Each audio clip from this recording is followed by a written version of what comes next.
Hey guys, welcome to the new episode of Itemization and Battle Setup. In this video, I would like to share with you about some playstyles I have discovered recently. To give you a little bit of an idea, this is something I have experimented with in actual gameplays since the release of the revamped emblem system. The new system has been released for some time, and during this 1 month, I have done plenty of research that I felt pretty fun to play with, and at the same time effective in real battle. I gotta say, even some non-meta or underrated heroes can start to shine and become a decent pick because of the new system. A few notable examples are Florin and Uranus, which are pretty much top ban and pick at high rank. In this video, I will share with you on some other unpopular setups that you might not have seen, but worked quite well in actual gameplay that I have tested for you. But before I continue, I would like to put a disclaimer at the start of the video. What I'm about to share is based on my personal experience and preference, which are some unconventional builds that you might not agree with. You can always use the build that you find more comfortable with. Without further ado, let's dive into today's video. In this video, I will feature the setups for 4 heroes, which are Phoveus, Hanabi, Nathan, and Carrie. All 4 of them are underrated or rather non-meta picks for today, but with the setups that I'm about to show you, these heroes can work pretty well beyond your expectation. Now, let's start with Phoveus and his nutty sustainability. Mana has always been a problem for Phoveus, and Common Emblem helps to solve this problem.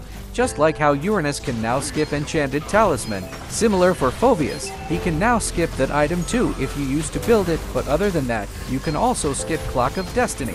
For Phoveus, I recommend getting Concentrated Energy and Ice Queen Wand as your only magic items, and go for defense utility items that offer cooldown reduction for the rest of your slots, such as Oracle, Brute Force Breastplate, or Queen's Wings.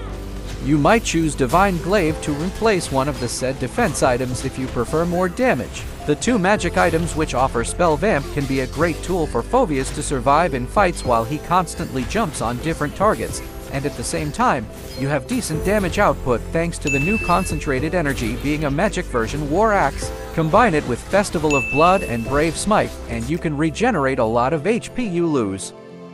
Next, let's talk about Hanabi, the mid laner with high CDR, good sustain, and strong utility. Hanabi is weak in 1v1 compared to many other marksmen, making her more of a team fight hero. In the early game, you are basically like a ranged fighter support rather than a conventional marksman, where your job is to help the core to be aggressive in early to mid. You will only be the damage dealer in late game. This Hanabi playstyle is really odd and unbelievable, but trust me, I had a lot of good early game matches with this new playstyle. This is because Hanabi is basically useless from early to mid game if you stay in gold lane, due to her low damage output. In case you didn't know, Hanabi has quite a lot of shield that can help her a lot, especially in the early to mid game, where the enemy has insufficient DPS to break them. If you let this go to waste by staying in the gold lane, these will be pointless the whole early to mid. Just make sure is that your team needs to have a magic damage dealer, such as Amon as the jungler, Julian as the X-Planner, or Novaria as the roamer, etc.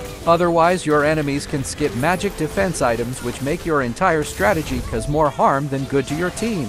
The defense stats and healing effect from Emblem makes your shield not broken easily and stay immune for longer time.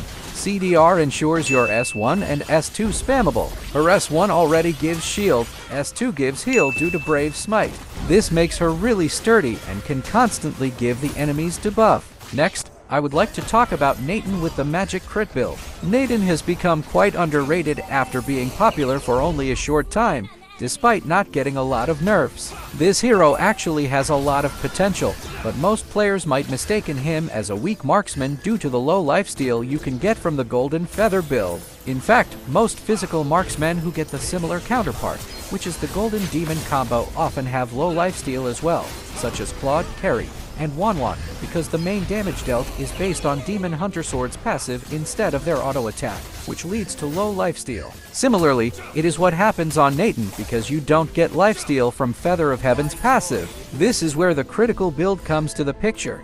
You don't build the usual critical build with Berserker's Fury and Windtalker, but you only get Haas Claw, which just got updated recently, which gives lifesteal and high crit DPS. The thing about Moonton is that even though your crit chance is only 25%, you essentially get 50% crit chance, and it is easy to maintain the passive of Haas Claw thanks to his basic attack being multi-hit. Also, each of his basic attack hit has a 100% lifesteal ratio, which means you heal a lot whenever your basic attack is critical. And for a DPS marksman, 50% crit chance isn't low at all. Just get Feather of Heaven and Haas Claw, and you will see you get an insane amount of lifesteal like the one in this clip. I know that many people have been saying that Marksman emblem is terrible, and the same goes for Weapon Master.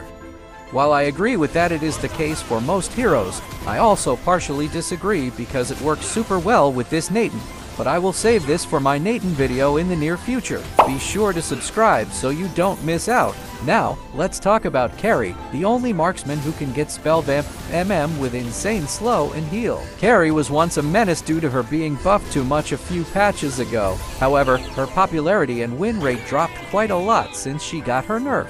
However, a lot of people did not notice that her second skill has its cooldown reduced by 0.5 seconds at all levels. At first glance, this might seem to be a minor buff, but if you stack it up with 40% cooldown reduction, you can pretty much keep spamming your skill 2 all the time at late game for repositioning. Aside from repositioning, this skill also allows you to throw out a wheel which marks your opponent, and can leave 2 marks in ult form. Carrie with the CDR build used to be quite strong back in the days, and it is actually back with the new emblem system. With this set, you can have a high amount of spell vamp thanks to Endless Battle, Bloodlust Axe, and the Fighter emblem. If you are wondering why does she need spell vamp, well, her passive's damage is considered as a skill. Like I mentioned in the earlier part of the video on Moonton, most Trinity users have lower lifesteal overall unless you get Haas Claw, which does not really match Carrie's playstyle. However, it is still important for a marksman to have decent sustain while having good damage.